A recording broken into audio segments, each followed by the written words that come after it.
अभी आप देख सकते हैं हमारी टीम यहाँ पहुँची है। ये ग्रेटर नोएडा का कासना क्षेत्र है और यहाँ फसल पूरी तरह से डूब चुकी है। कई फुट पानी यहाँ भरा हुआ है, आप देख सकते हैं। और हम यहाँ ग्रेटर नोएडा के इस कासना क्षेत्र के ये जो यमुना नदी की ओर नाला जाता है, जो कि कोट नहर से निकलता है, इसका ये डूब क्षेत्र है। यहाँ हम किसानों से बात भी करेंगे। किसानों की फसल पूरी तरह से बर्बाद हो चुकी है और यहाँ पर ज्वार से लेके मक्का और दूसरी कई फसल, मूंजी की फसल भी है। यहाँ कई फुट पानी भरा हुआ। ग्रेटर नोएडा के इस शहर का ये बाढ़ का नज़ारा, हम यहाँ किसान से बातचीत भी करेंगे। अभी हमारे साथ ये मौजूद हैं ग्रेटर नोएडा के किसान हैं चौधरी शौकत अली चेची।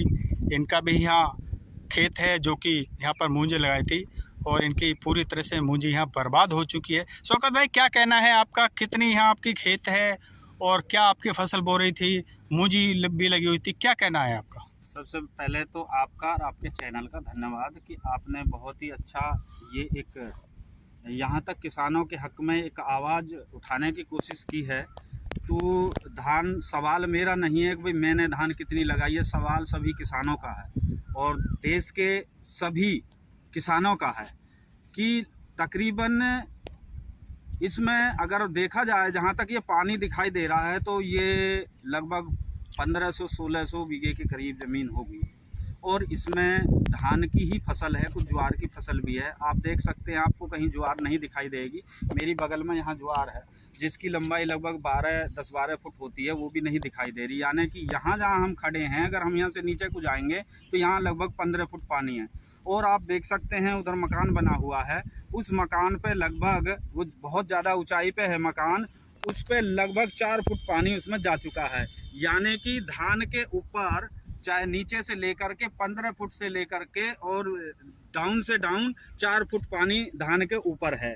और अगर मैं लागत की बात करूं तो 1 बीघे में लगभग अब तक किसान 4 से 5 हज़ार रुपये बीघे की लागत लगा चुका है, जो कि ये फसल पूरी तरीक़ा से बर्बाद हो चुकी है। तो यहाँ पर दर्जनों किसानों की फसल यहाँ डूब चुकी है और आप जैसे कि बता रहे हैं ज्वार की फसल भी है और जो बाजरे की फसल भी है, जो कई फुट भी मतलब काफ़ी बढ़ चुकी है, वो भी पूरी तरह से यहाँ उसका बिल्कुल भी नाम निशान नहीं दिखाई दे रहा। तो भारी नुकसान हुआ है, बहुत भारी नुकसान हुआ है। अगर मैं बात करूं ग्रेटर नोएडा की नहीं, मैं पूरे देश की बात करता हूं, लगभग 10-12 राज्यों में इस तरीक़ा से किसानों की फसल बर्बाद हुई है। किसानों को अन्नदाता कहा गया है और भगवान का स्वरूप भी बताया गया है।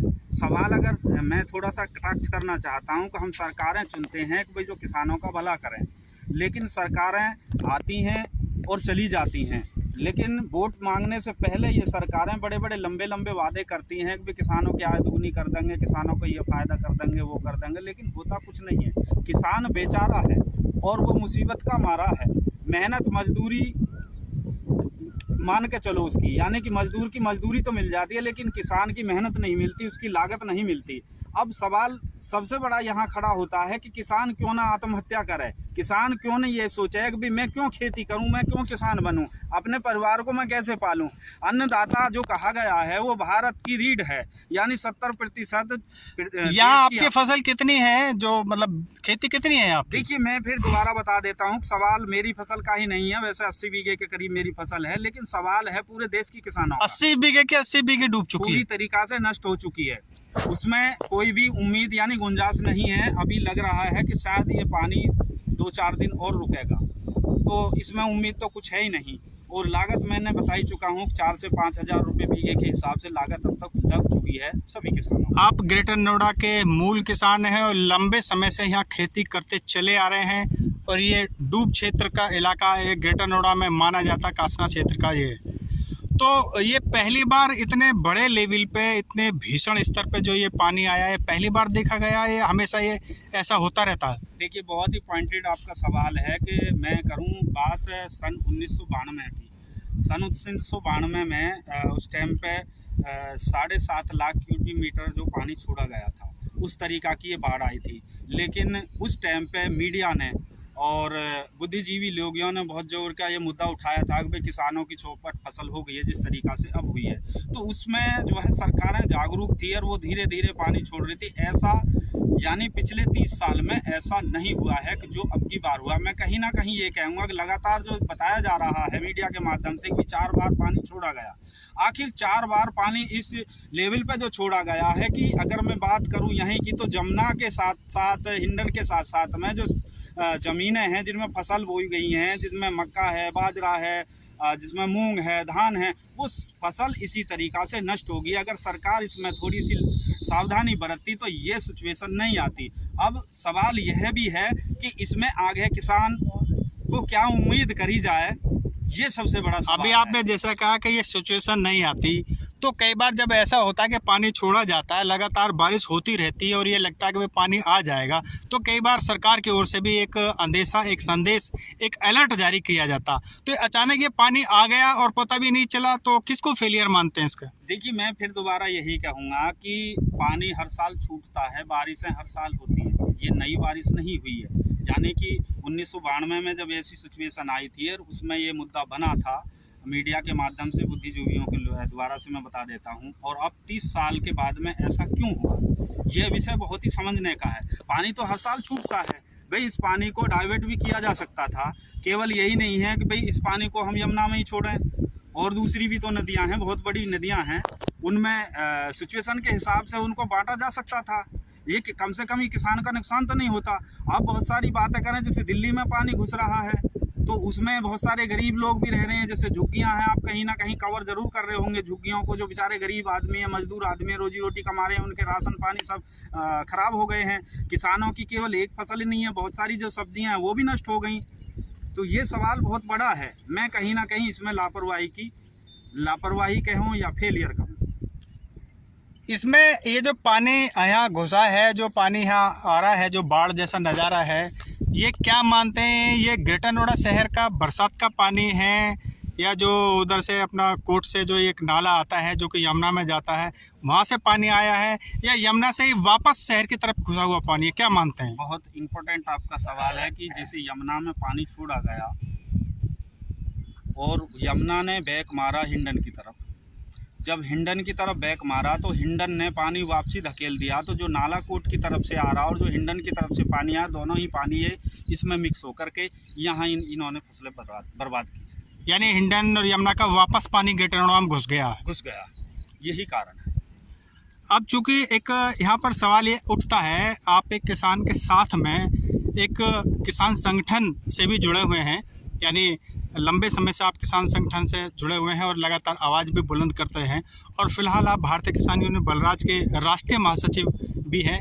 तो बलराज संगठन के राष्ट्रीय महासचिव बतौर आप सरकार से क्या मांग करना चाहते हैं, क्योंकि यहाँ दर्जनों की संख्या में जो किसानों की फसल बर्बाद हुई है और किसान आज खून के आंसू रोने के लिए मजबूर है, अब क्या मांग करना चाहते हैं?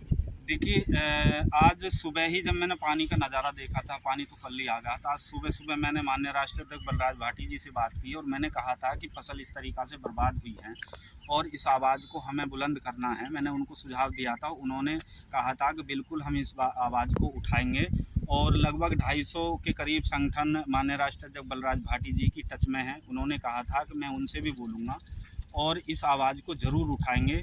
तो मेरी अपील ये भी है, मैं इससे अलग हटके भी कहूँगा, भारत के जितने भी किसान संगठन हैं, सभी किसानों की जो फसल बाढ़ के कारण या पानी के कारण जो बर्बाद हुई है देश में, जहाँ भी हुई है, जहाँ जहाँ संगठन है, इस आवाज़ को उठाएं, क्योंकि किसान का ये अधिकार है।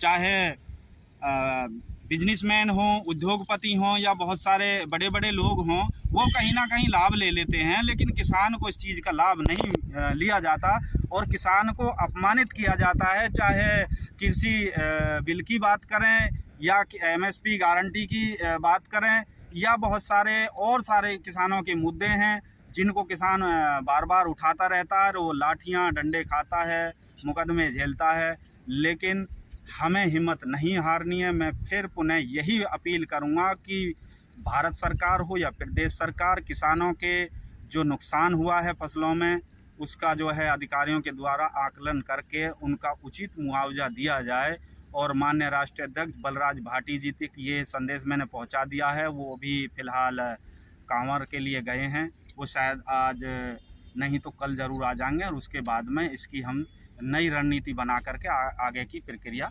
जारी करेंगे। यहाँ एक सवाल ये भी उठता है कि इतने बड़े लेवल पे ये बाढ़ का पानी यहाँ घुसा है और बड़ी संख्या में किसानों की फसल यहाँ बर्बाद हो चुकी है। क्या अभी तक किसी सरकारी अफसर ने या किसी जनप्रतिनिधि ने यहाँ दौरा किया है, देखने आए हैं और किसानों का दर्द जानने का प्रयास किया है? वेरी गुड, इम्पोर्टेंट आपका सवाल है। अभी तक ना ही किसी अधिकारी ने हमारे संगठन से या किसी भी किसानों से, ना ही हमारे यहाँ के चुने हुए जनप्रतिनिधियों ने कोई भी ना है संपर्क किया है, ना ही भ्रमण किया है कि आखिर किसानों की परिस्थिति क्या है, किसानों का कितना नुकसान हुआ है।